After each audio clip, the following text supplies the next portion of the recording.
Olá, amadas do Senhor Jesus, meu nome é Ana Amélia Vieira. Estamos mais uma vez aqui para o nosso maravilhoso estudo, para sermos edificadas pelo Senhor, através da leitura deste livro, Campo de Batalha da Mente, de Joyce Meyer. Eu tenho recebido muitas pessoas dizendo o quanto tem sido importante na vida de cada um meditar, neste livro, através da leitura, através dos versículos, através do estudo da palavra que consta neste livro também. E muitas vidas estão sendo alcançadas. E isso é motivo de nos alegrarmos diante do Senhor, porque os propósitos maiores deste trabalho, deste estudo, é que vidas possam ser transformadas pelo poder do Senhor através do conhecimento da sua palavra. Então nós estamos alegres com o Senhor Jesus. E vamos dar continuidade hoje no nosso 7º áudio, onde vamos falar do capítulo 7, que tem o título Pense sobre o que você está pensando.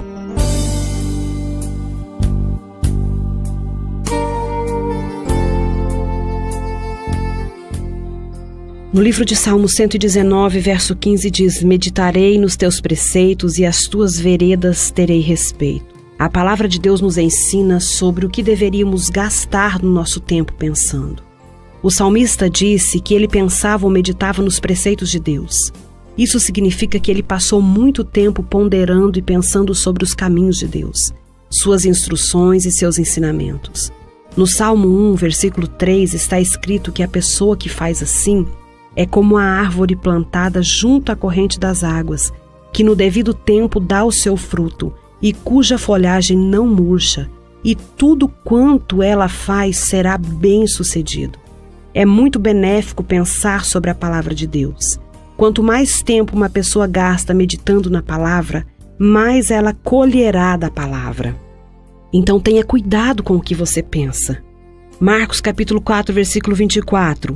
Então lhes disse: Atentai no que ouvis, com a medida com que tiverdes medido, vos medirão também, e ainda se vos acrescentará. Que grande versículo! Ele nos diz que quanto mais tempo gastamos meditando na palavra que lemos e ouvimos, mais poder e habilidade teremos para fazê-lo. Mais revelação teremos sobre o que temos lido e ouvido. Basicamente, isso nos diz que obteremos da palavra de Deus aquilo que investirmos nela. Note, especialmente, a promessa de que quanto mais reflexão e estudo devotarmos à palavra, mais virtude e conhecimento voltarão para nós. O dicionário expositivo das palavras do Novo Testamento, Divine, diz que em certas passagens da versão King James da Bíblia, a palavra grega dunamis, que significa poder, é traduzida como virtude. De acordo com a nova concordância exaustiva da Bíblia de Strong, uma tradução de dunamis é habilidade. A maioria das pessoas não investiga a palavra profundamente. Como resultado, ficam confusas sobre o porquê de não serem cristãos poderosos, vivendo uma vida vitoriosa. A verdade é que a maioria delas realmente não coloca muito esforço pessoal no estudo da palavra. As pessoas podem sair e ouvir outros ensinarem e pregarem a palavra. Podem escutar os sermões gravados ou ler a Bíblia ocasionalmente, mas, na verdade, não se dedicam a fazer a palavra a maior parte da vida, incluindo gastar tempo meditando nela. A carne é basicamente preguiçosa e muitas pessoas querem conseguir alguma coisa sem esforço. Entretanto, essa não é realmente a forma como as coisas funcionam. Vou dizer outra vez, uma pessoa obterá da palavra aquilo que ela está pronta para investir nela. Medite na palavra. Salmo capítulo 1, versículo 1 e 2 diz: Bem-aventurado é o homem que não anda no conselho dos ímpios, não se detém no caminho dos pecadores, nem assenta na roda dos escarnecedores. Antes o seu prazer está na lei do Senhor, e na sua lei medita de dia e de noite. De acordo com o dicionário Webster, a palavra meditar significa, primeiro, refletir sobre, ponderar. Segundo, planejar o pretender na mente, entregar-se à contemplação. O dicionário expositivo das palavras do Novo Testamento, Divine, diz que meditar significa, primeiramente, ser cuidadoso com, aplicar-se a praticar, ser diligente, praticar no sentido principal da palavra, ponderar, imaginar, premeditar. Provérbios 4:20 diz: Filho meu, atenta para as minhas palavras, aos meus ensinamentos inclina os ouvidos. Concorde e submeta-se aos meus ensinamentos, é como se estivesse dizendo assim. Se pusermos Provérbios 4:20, juntamente com essas definições da palavra meditar, veremos que nós nos aplicamos à palavra de Deus meditando nela, refletindo sobre ela, estudando-a, repetindo-a ou praticando-a em nossa mente. A ideia básica é que, se queremos fazer o que a palavra de Deus diz, devemos gastar tempo pensando nela. Lembre-se do antigo provérbio: a prática produz perfeição? Realmente não queremos ser especialistas em qualquer coisa na vida sem muita prática. Então, por que esperaríamos que o cristianismo fosse diferente? Saiba que a meditação produz sucesso. Em Josué 1:8, a palavra nos diz: Não cesses de falar deste livro da lei, antes medita nele de dia e de noite, para que tenhas cuidado de fazer segundo tudo quanto nele está escrito. Então farás prosperar o teu caminho e serás bem-sucedido. Se você quer ser um sucesso e prosperar em todos os seus procedimentos, a Bíblia diz que você precisa meditar na palavra de Deus dia e noite. Quanto tempo você gasta meditando na palavra de Deus? Se você está tendo problemas em qualquer área da sua vida, uma resposta honesta para essa pergunta pode revelar a razão disso. Na maior parte da minha vida, eu não pensava sobre o que estava meditando. Simplesmente pensava em qualquer coisa que me viesse à cabeça. Eu não tinha nenhuma revelação de que Satanás poderia injetar pensamentos em minha mente. Muito do que estava em minha cabeça era mais mentiras de Satanás que estava me dizendo, ou pura bobagem, coisas nas quais não valia a pena gastar meu tempo. O diabo estava controlando minha vida porque ele estava controlando os meus pensamentos. Você precisa pensar sobre o que você está pensando. Veja o que diz Efésios 2:3, entre os quais também nós andamos, outrora segundo as inclinações da nossa carne, fazendo a vontade da carne e dos pensamentos. Paulo nos adverte aqui que não devemos ser governados pela nossa natureza sensual, nem obedecer aos impulsos da nossa carne, os pensamentos da nossa mente carnal. Embora eu fosse uma cristã, estava tendo problemas porque eu não tinha aprendido a controlar meus pensamentos. Eu pensava sobre coisas que mantinham a minha mente ocupada, mas elas não eram produtivas positivamente. Eu precisava mudar minha forma de pensar. Uma coisa que o Senhor me disse quando Ele começou a me ensinar sobre o campo de batalha da mente tornou-se um ponto decisivo e importante. Ele disse: pense no que você está pensando agora. Depois que comecei a fazer isso, não demorou muito tempo para que começasse a perceber por que eu estava tendo tantos problemas em minha vida. Minha mente estava uma bagunça.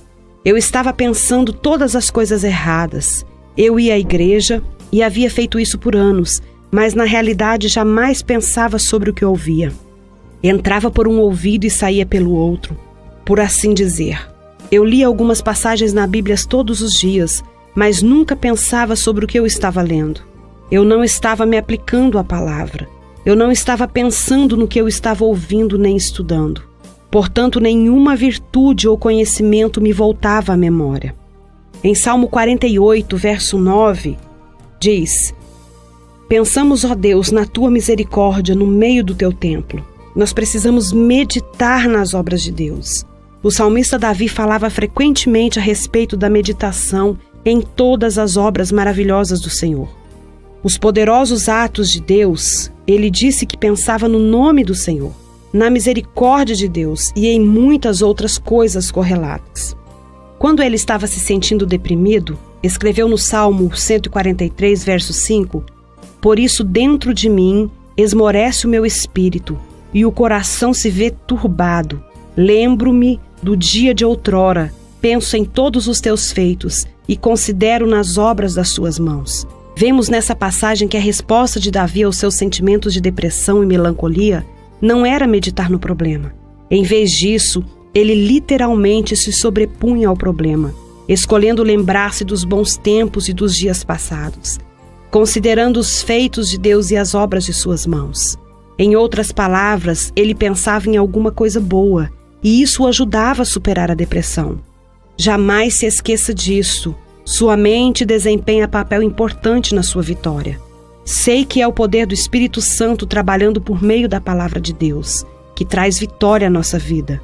Mas uma grande parte do trabalho que precisa ser feito é alinharmos nossa forma de pensar com a de Deus e com a sua palavra. Se nos recusarmos a fazer isso ou escolhermos pensar que é sem importância, jamais experimentaremos a vitória. Precisamos transformarmos mediante a renovação da nossa mente. Veja o que diz Romanos 12:2.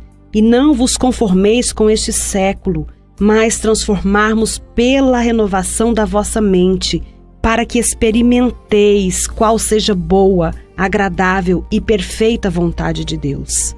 Nessa passagem, o apóstolo Paulo está dizendo que se quisermos ver a boa e perfeita vontade de Deus provada em nossa vida, podemos se tivermos a nossa mente renovada. Renovada a quê?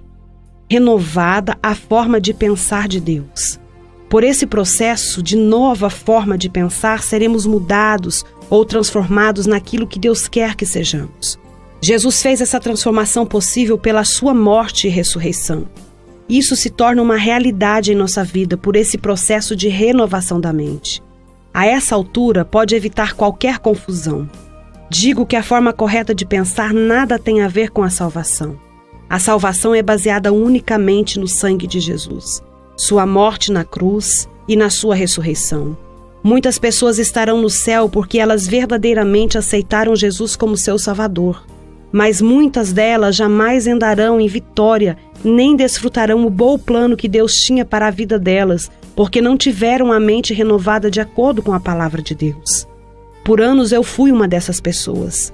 Eu era nascida de novo, eu estava indo para o céu, eu ia à igreja, eu seguia uma forma de religião, mas na realidade eu não tinha vitória em minha vida. Razão disso é que eu estava pensando as coisas erradamente. Filipenses 4:8 nos diz: finalmente, irmãos, tudo que é verdadeiro, tudo que é respeitável, tudo que é justo, tudo que é puro, tudo que é amável, tudo que é de boa fama, se alguma virtude há e se algum louvor existe, seja isso que ocupe o vosso pensamento. Precisamos pensar nessas coisas. A Bíblia apresenta muitas instruções detalhadas sobre os tipos de coisa em que devemos pensar. Estou certa de que você pode ver nessa passagem que nós somos instruídos a pensar em coisas boas, coisas que irão construir e não destruir. Nossos pensamentos, com certeza, afetam nossas atitudes e nossa disposição. Tudo que o Senhor nos diz é para nosso próprio bem. Ele sabe o que nos fará felizes e o que nos fará infelizes. Quando uma pessoa está cheia de pensamentos errados, ela é infeliz. E aprendi por experiência pessoal que quando alguém está infeliz, acaba tornando outros infelizes também. Você deveria fazer uma pesquisa regularmente e perguntar-se: sobre o que tenho pensado? Gaste algum tempo examinando os seus pensamentos.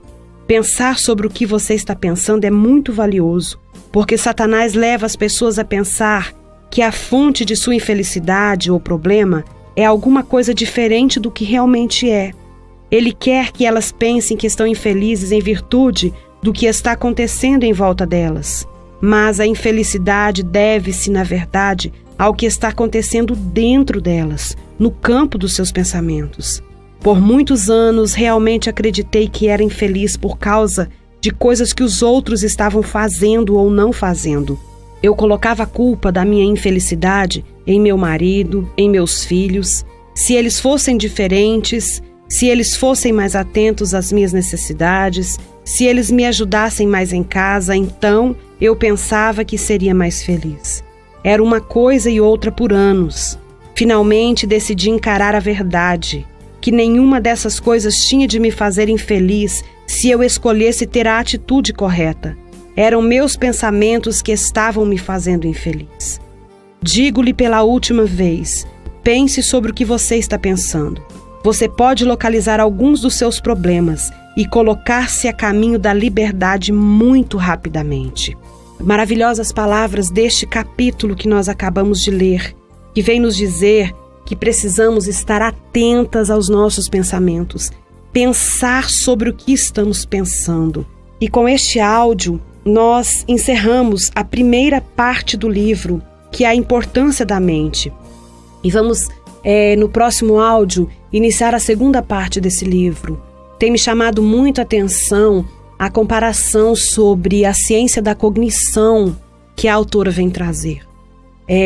Tem uma teoria, que é a teoria cognitiva, que nos fala exatamente sobre essas questões, que tudo parte do nosso pensamento. As situações, elas não mudam para nós, o que muda é a forma que nós encaramos as situações. E para encarar as situações de uma forma mais positiva e menos catastrófica, nós precisamos estar trabalhando no campo dos nossos pensamentos. E então, sucessivamente, estaremos aliviando o peso das nossas emoções.